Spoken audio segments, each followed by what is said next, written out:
Hey, everybody, and welcome back to the Big Boss Show. It's a new show where we come to you every week with somebody that may have not always been a big boss, but shares his or her perspective that we can learn from. Today, I'm joined by a very special guest, Mimika Cooney, the leading personal trainer for your mind. She's the creator of the Unstick Your Mind method. As a faith-based mindset Metacog trainer, she uses a unique approach to rewiring the brain. She empowers frustrated women to unstick their minds, heal their soul from the mental mess, and unlock their true value. Mimika, welcome to the Big Boss Show. Thanks for having me. I appreciate it. I always love to be able to talk about business in all shapes or form. And of course, mindset is my jam. So I'm ready to dig in. Yeah, I mean, having looked at your website here, I like a lot of these problems that you can help. I'm assuming you can help solve. I think there are a lot of things that a lot of founders go through. Yes, definitely. Well, to give you a little bit of a backstory. So, how I got to being a mindset metacog coach is kind of like a 25-year journey. So, in actual fact, my husband and I have been entrepreneurs since 95, probably way before your time, where the internet first came out in South Africa. And we actually started a web design company, and then it morphed into a directory before the days of Google. So, as you can tell from my accent, I'm originally from South Africa. And so, both him and I are born and raised in South Africa, but I've always had a passion and a desire for entrepreneurship and business. So way back then, when we first got married, we really decided we wanted to expand our opportunities. So we actually moved our business to the UK. And in that process, my husband started a marketing agency. So I've always been involved in online marketing and website design, PR. I even spent about 10 years being a professional photographer. So there's that creative side. And then in 2006, he had the opportunity, well, we had the opportunity to move to the USA, which is where we are now. And in that process, we've always been involved in online business in some shape or form. And through his needs and frustrations as an agency owner, he actually got into starting a new company. And he is the founder of a SaaS company right now in software. So I've seen that whole journey of entrepreneurship from bootstrapping to, all this whole now we down the investment road. It's really exciting to see how business goes. But I always feel like my passion for business has never waned. But what I'd find is I also spent about 8 years as a marketing consultant helping people with their branding, copywriting. I'm also a writer. I've written 8 books of writing and telling stories. I also have my own podcast show, which I've had for 7 years. And I love to talk, as you can tell. But what I've learned along the years is that we've all got a story, right? But a lot of us, especially business owners, entrepreneurs, high achievers, and we all tend to suffer from a little bit of what we would call the imposter syndrome, where we always feel like we never know enough or we haven't done enough. Like we're always chasing that next shiny object, right? I can admit to that. And in that process, though, I really found like even when I was a marketing consultant, I ended up coaching people without even knowing I was coaching them. Because here's the thing I always say is that business problems are personal problems in disguise. So if you are finding it hard to grow your company, sometimes it starts with how you think about your mind and how you think about the problem. And as we start to unravel it, it's kind of like a ball of yarn. As you start to tug on it, we start to pull away the pieces. And really what I found in it, I'm a real neuroscience geek. And through this process, I took myself back to school and started learning more about neuroscience, how the brain works. I'm actually a certified coach. I went through that program. And I really found what I got joy from is helping people visioneer where they want to be and getting unstuck from where they are, because it's all in great having these great ideas of wanting to build a business or create a movement. But sometimes there is no movement because we don't have momentum. And it really does start with having that mindset, having a growth mindset. Because I've met many entrepreneurs and high achievers and, CEOs and professionals and celebrities. And a lot of these people have one thing in common is they're very driven, but sometimes they also suffer from, the whole burnout and overwhelm and still self-doubt, which is surprisingly, you think, because most of the world looks at them and thinks they have it together. But honey, nobody's got it all together, especially with the way the world is. We are always challenged by our circumstances. And we are always given the opportunity to choose those challenges to either define us or defeat us. So that's the opportunity that I've taken up now. And I've taken it as my own personal challenge and mission, is to really help as many people get their mindset in the right position. Because here's the thing. When you believe in yourself and you believe that anything is possible, it's usually true. And I always like to liken this as to the way that you view the world. Like, a lot of us have heard of Elon Musk. Now, I'll admit, I know Elon Musk in the terms of him and I went to the same school in South Africa.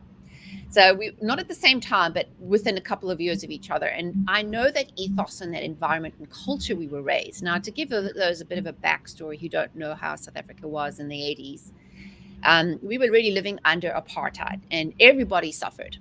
You know, no matter what color skin you had, everybody was restricted. There was a lot of, we had limited, we weren't allowed to do import and export from the rest of the world. We were technically cut off from the rest of the world. So when you don't have a lot of resources and you don't have that easy button you can press, you have to rely on your innovation. Now, in South Africa, we have a saying called a boer maak 'n plan, which is Afrikaans for a farmer makes a plan. And this comes from this mindset is, okay, if this isn't working, and I put the effort into build my farm or my business, and we have bad weather and my crops get blighted and I lose everything, what do I do? Like, farmers can't afford to sit in the corner and cry. They have to move on to the next thing. The same as founders and entrepreneurs. I always like to look at things as like, failures are not failures. They're actually opportunities to grow. They're actually opportunities in disguise. We just have to figure out another perspective of looking at it. So in terms of innovation, the reason why most people are just thinking about surviving the next day and why Elon Musk is shooting for the moon is because he knows there are no limitations. Limitations are there just to keep people in boxes. But when you have a bigger vision of what if we could get to the moon? What if we could create something from nothing? Because innovation is key, especially amongst us South Africans, because even simple things like, I remember my grandfather, I come from, half of my family is Greek, but he always used to tinker around in his garage and he would always have like these little metal makers and these blowers. And I always remember going and sneaking in to see what he was creating, and simple things like you couldn't just order a cooking pan off Amazon back in the day. He actually had to mold it out of metal, out of scrap metal. And he made my grandmother, who loved to bake and cook, especially made pan that would fit the oven. And that's innovation at the key, right? Is how do we create something, imagineer something, and create it from nothing? And really, what's most important is all of these ideas come from how we think. But sometimes we get a little stuck. Sometimes we get stuck in comparison. We're like looking at what everybody else is doing, and we're trying to either be a carbon copy or trying to find another angle on the same thing. Believe me, my husband's in the tech software space. I hear this all the time about all these companies that are getting investments, and this one wants the next shiny idea. But at the end of the day, it all starts with innovation. People respond to something that's unique, that is challenging, and it's out of the box. So yeah, that's what brings me where I am today. And I'm very excited to be able to work with people, especially, I say women because a lot of us women are, I've had some male clients too, but a lot of women, especially in high achieving spaces, are presented with different sort of opportunities as well as challenges, like especially the pandemic. As a mom of 3, I also had to navigate running a business and dealing with childcare and homeschooling. And there just happens to be a lot of expectations. But I think all parents today are dealing with that. But I think we are, at this time in the world, at the most important and the most exciting time ever, even though we're coming out of a pandemic. New innovations, new ways of doing things, new ways of thinking. Like, this is what I was raised in. Always think out the box. Think of new ways, like how can we make things? How can we make this better? How can we improve? How can we trade with different people who have something that I can use? So instead of like being in the status quo, and I like to say, hashtag the rat race has been cancelled, we can create our own race. I think we are on the precipice of seeing so many innovations and developments come in the next few years in all areas of society that it's actually super exciting. So that's what brings me here today. Yeah. I think Winston Churchill said something similar, where failure is not fatal; it's the courage to continue that counts. How are you liking the U.S.? Yeah, Whereabouts? well, I've been here 15 years. Of course, I don't lose my accent from wherever you have been born and raised. But yeah, we really enjoy it here. We love the lifestyle, we love the entrepreneurship, and the whole attitude towards, anybody can make something of their life, the whole American dream. And we've definitely had to extend a lot of effort and sweat and tears to be here. We went through the whole American immigration system, and that was not fun, but we did it by the book, at a really high expense. But we know it's been worth it, because now we have the opportunity to help those who are less fortunate than us, and those who perhaps need some help in the right direction. And yeah, my husband and I are always thinking of new ideas. This house is an entrepreneurship family. The dinner table is very exciting conversation. There's always something new on that we're talking about. Okay. So let's just say if somebody was a business owner or a founder, and they don't believe in themselves, and but they I mean they want to continue the business, because it's making money, but how like what how do people deal with burnout? Yeah, well, that's a very good question. So it depends on how deep you want to go, but I will start it with this. So oftentimes we don't think about what we're thinking about.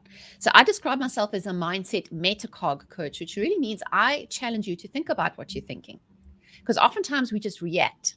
We just make decisions, we do things, we get like this panic attack where we see everybody else's, this person's got this much investment, this one's made this much money, and that kind of, oh, I got to do what's the next app, what's the next shiny object, right?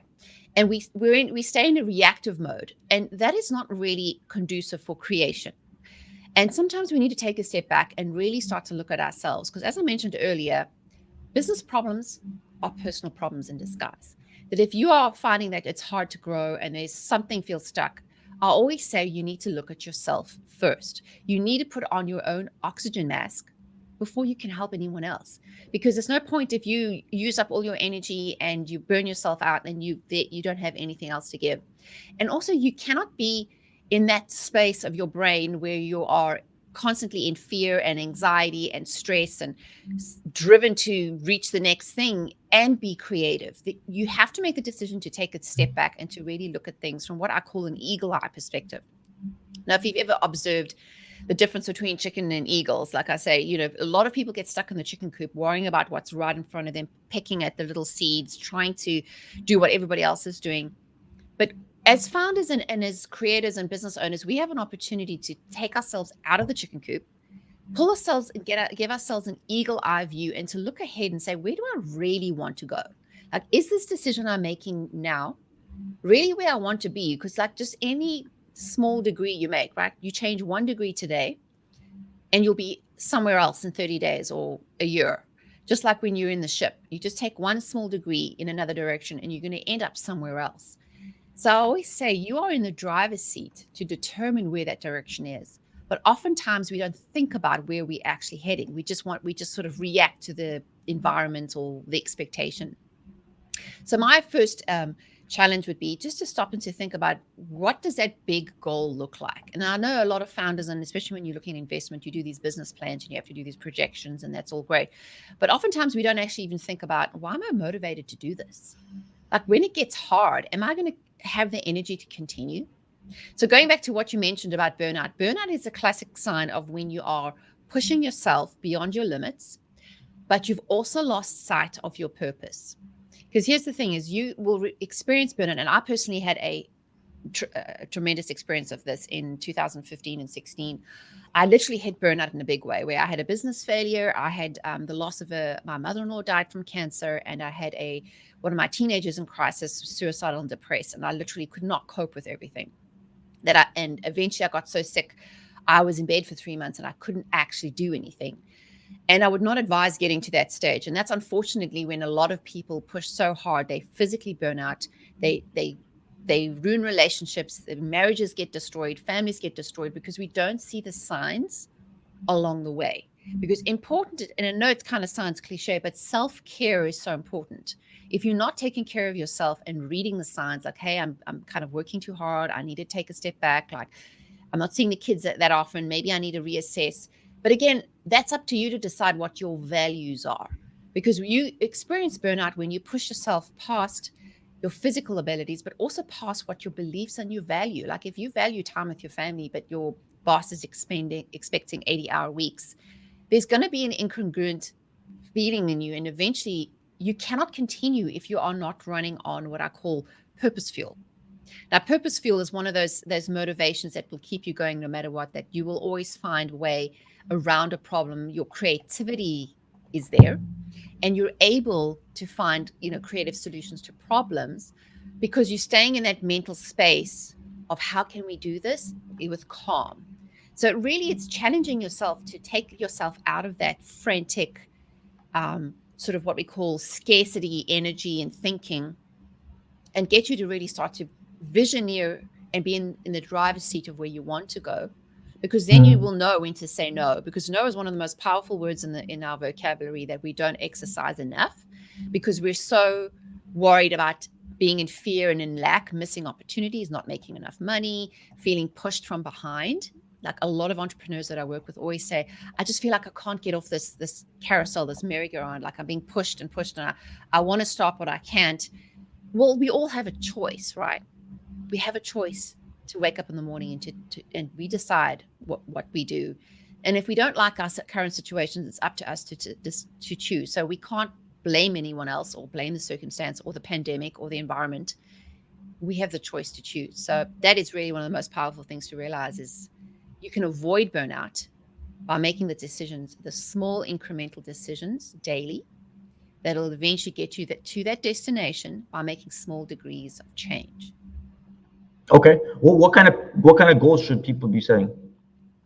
Well, goal setting is one of those things that I feel is, it's great to have goals, but even more so than goals, I like to take it a step further and have growth goals.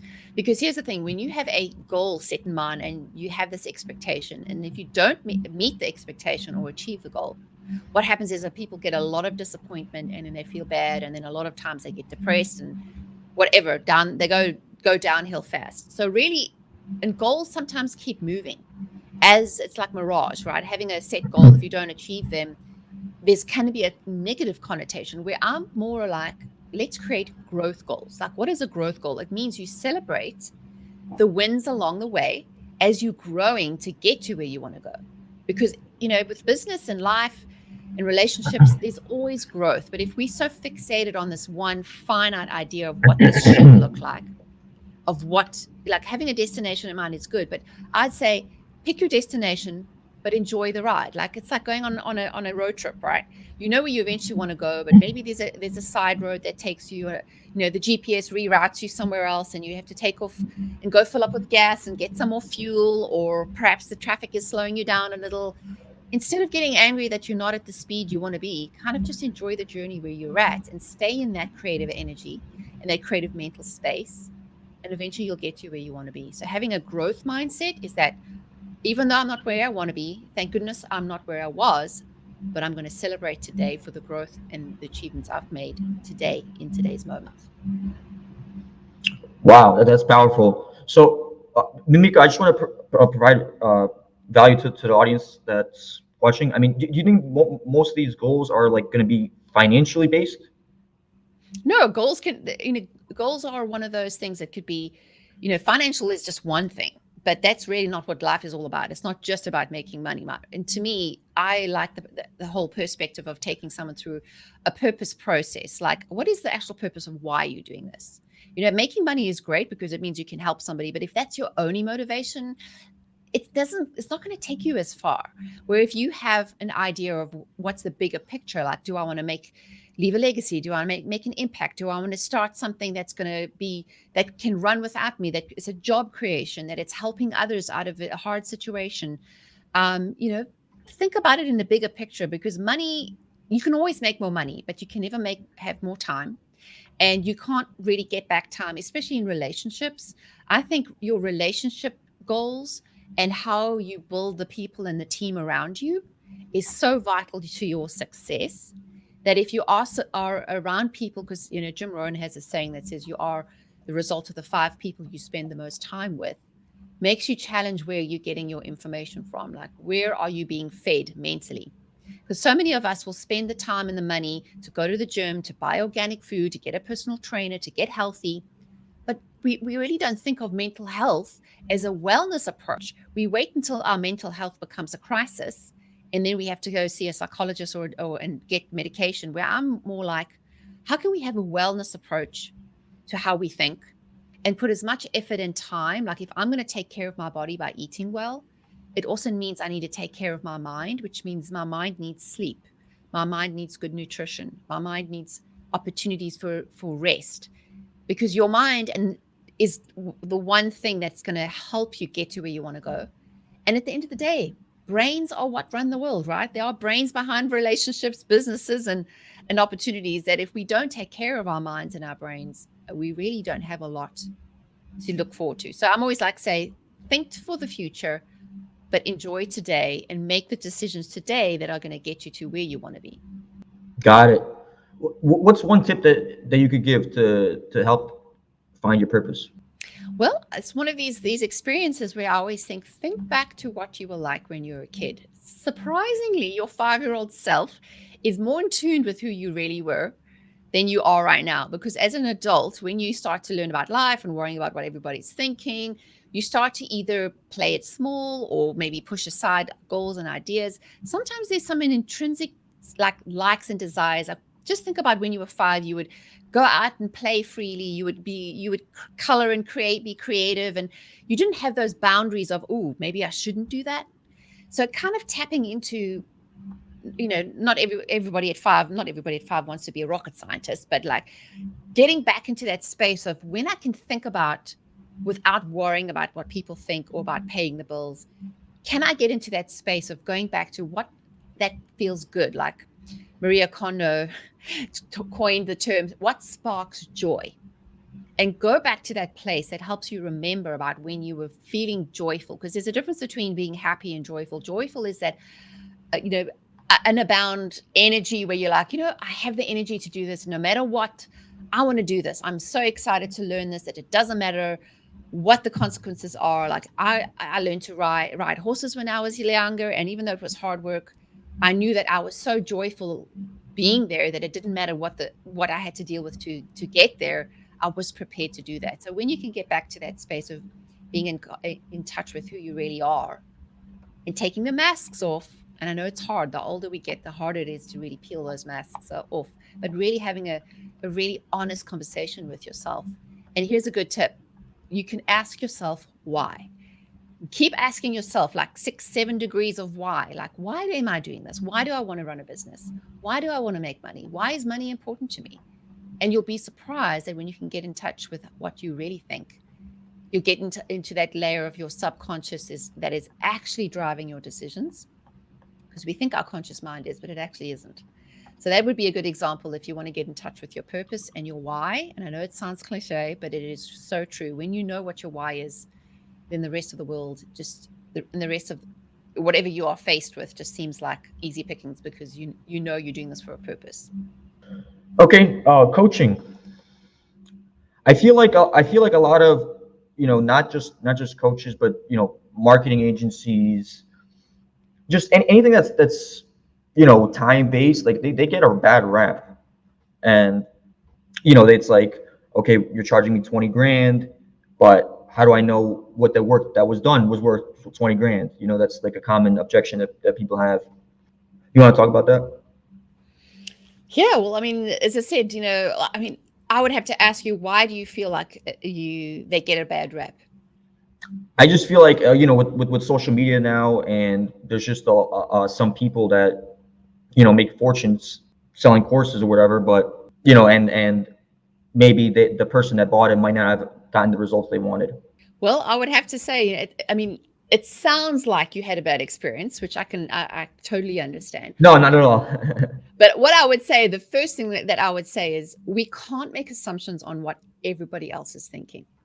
And yes, that is true. There are a lot of people out there who are selling things and people don't get value from that. But again, ask yourself this.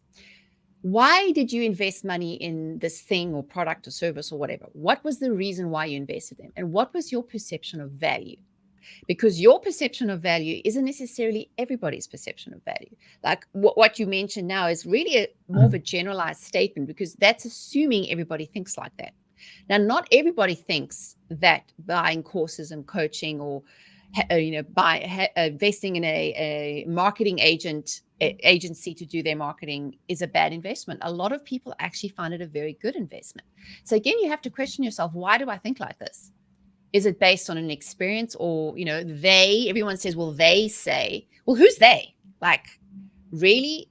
And oftentimes when you start to scratch below the surface, it comes down to each individual's person's value system. Because what you value and what I value are very different. It's neither wrong or right. They're just different. And if we can come to that place and understand, if I value, like for somebody, in my case, I've worked with clients who they feel like their health is on the brink of disaster, their marriage is about to implode, and their business is about to fail. They are so desperate for help that they don't care how much they invest, and they see the value in getting help with that. For me, helping them through that life moment helps them to save their relationships, save their health, and save their business. How do you put a value on that? Just think about that. How do you put a monetary value on learning skills or changing lives? Not everybody's in the business of changing lives. Of course, I'm a bit biased as a coach. To me, I see that as a huge calling as well, and a mission. But even if you are a business owner, like my husband being an agency owner, I know a lot of the time his clients would say, well, what have you done for me lately? Like, how have you shown me your value? It really comes down to how every person values money, time, resources, and to really ask yourself, how do I view this? And maybe it requires a little bit of deep thinking about what you value and how do you put a monetary value on your idea of things. So if you, for a millionaire, investing 100,000 in a coach or in a program that's going to help grow their business is nothing. But for someone who thinks $100 is expensive, that seems almost unachievable, right? So again, it's what is value to you, and you will pay for what you value. Right. Does that answer your question? Oh yeah, definitely. And I mean, a lot of things. I'm looking at the website here. Like I said, a lot of these things, I feel like a lot of owners and entrepreneurs, they deal with a lot. They get into the business, and a couple months into it, they think they're gonna become rich, and when it doesn't happen, they kind of just quit. Well, everybody knows there's no such thing as a get rich quick scheme, right? If you've heard that, then they lied. Entrepreneurship it's a marathon, not a sprint. And sometimes, well, I know from my own experience, it takes sometimes years to see an investment. And so if you're thinking that a quick fix or a quick investment or injection of cash is really going to solve all your problems, isn't necessarily true, because here's another thing to think about, is how you do one thing is how you do life. So how you invest your time is how you invest your money. And what you value with your time and what you value with your money are one and the same thing. So if you value, let's say, health, physical health, you hire a personal trainer to go to the gym, a nutritionist to work on your diet plan. There's value in that, but that's going to take time. Just like building a business or changing your mind. And part of how I train people is I don't say there's no such thing as quick fixes. This is about you learning something and a skill that you can take with you for the rest of your life. But it requires effort. It requires intentional thought and retraining those neural pathways to think of new ways. Because as children, like if you think about when you were a kid and how easy it was to learn things, you never thought about undoing old ways. You just learned things from new. And this is a classic example. Like one of my personal challenges when I turned 31 is to learn to figure skate. Now, I never learned to figure skate as a kid. I was a ballet dancer. So for me, this was a new challenge. But now, 10, 12 years later, I still work with a coach. And every week I show up at the rink and we work on something small. And as frustrating as it is for me, I have to unlearn my old habits and relearn new ones, because you would think they were the same. But dancing and skating are not so much compatible when it comes to safety on the ice. So I'm an exact example of that. You can teach an old dog new tricks when you are consistent, when you are persistent, and you are able to just keep showing up and doing the hard work when it counts. And if you can have that long-term growth mindset, then you can achieve anything you want to in life, as long as you know that it requires the effort. But even more than just effort, it requires commitment. So you need to ask yourself, am I in this for the long haul or am I in this for a quick fix? Because sorry, honey, to tell you, no quick fixes ever work out. So that's up to you to choose and to decide. Yeah, I mean, I feel like sometimes people feel like they don't have the skills that they need to in order to take the business to the next level, and they just don't know how to distinguish between, spending X amount of dollars, either hiring someone or learning the skill, or going around it and just, forgetting about that strategy and just doing things the way it's always been done. Well, you'll have to ask yourself, what do I want out of this? You have to decide, you have two things in life. You either can invest your time or your money. Now, when you have more money, you can hire people to do things. But when you don't have enough money, you've got more time. Now, you can either take the time to learn it, and it'll just take a longer time to get there. It doesn't mean that you won't. And if you're impatient, then you need to be willing to invest the money in someone else, because there is no other way around life. You have to do the work. But perhaps you need to ask yourself, is maybe it's too soon for me to grow. Maybe those goals that I have of getting there, like for someone who's 200 pounds overweight and wants to lose 200, there's no ways you can lose 200 pounds in a month. That is unrealistic. You have to really have some realistic goals. That if my experience, my maturity and my understanding are not exactly where they need to be, then go find ways to get more mature and to get more understanding. In other words, invest in a course or invest in a coach or invest in a consultant. Hire in somebody who can help you shortcut the process. But if you aren't in that position, then you just have to do the work. There is no other way around it. And oftentimes just reaching out for help, there's lots of people out there, especially in the business world, who love to offer help and advice. That sometimes just asking for help instead of pretending like you have it all together is sometimes the most effective. Like, hey, I'm really struggling with this. And community is where that comes in, like finding a group, because I know entrepreneurship can be very lonely, especially when you feel like it's just you in the world, right? You're just trying to take on this. Finding others who are in the same boat is really freeing. And it's so important to be able to find like-minded peers or a community that you can share your life struggles with, because you will find you're not the only one in the boat. There's a lot of other people who perhaps will say, hey, I tried this, maybe you can try that. Like having that peer support is important. So if you're feeling isolated and you feel like you don't know what you don't know and you want to grow, you have to reach out for help, and whatever that means, in whichever way it's possible. Like when I wanted to learn photography, I went back to school and learned the skills, but I wanted to learn the business of photography even more. And there was a mentor that I had a course with, which I really loved. And I harassed him for 8 months to coach me personally and to teach me his whole system. And he kept, oh, no, I don't do that. I don't do that. And eventually I was persistent enough. He says, okay, I'll let you spend one day with me. And his investment that he required for his time was a huge investment for me back then, especially when I had 2 kids, age 2 and 4. So to make that investment really was a stretch. But I know that every time I've stretched myself to invest more than I think that I can afford, or to invest my time and effort, it always comes back tenfold to me. It always pays back in dividends. And this is the thing, you'll never feel comfortable when you're stretching, because your brain is built for comfort. Your primitive brain is always going to make you feel fearful, like, oh, we couldn't do that. Oh, no, I couldn't afford that. Oh, no, like, why would I do that? You're never going to feel comfortable. So just get used to the fact that discomfort is here to stay. But it's up to you to find the courage to push past that discomfort, because most high achievers and athletes and people who do a lot in life are still afraid. They just do it afraid. They just don't let the fear stop them. So I'd say this challenge for you today is to consider, like, where you want to go, what are you prepared to do in the moment, and also what you're willing to let go of, whether it's fear, apprehension, and really just have a time to sit down and to think about your values and where you want to go, and that'll help steer you in the right direction.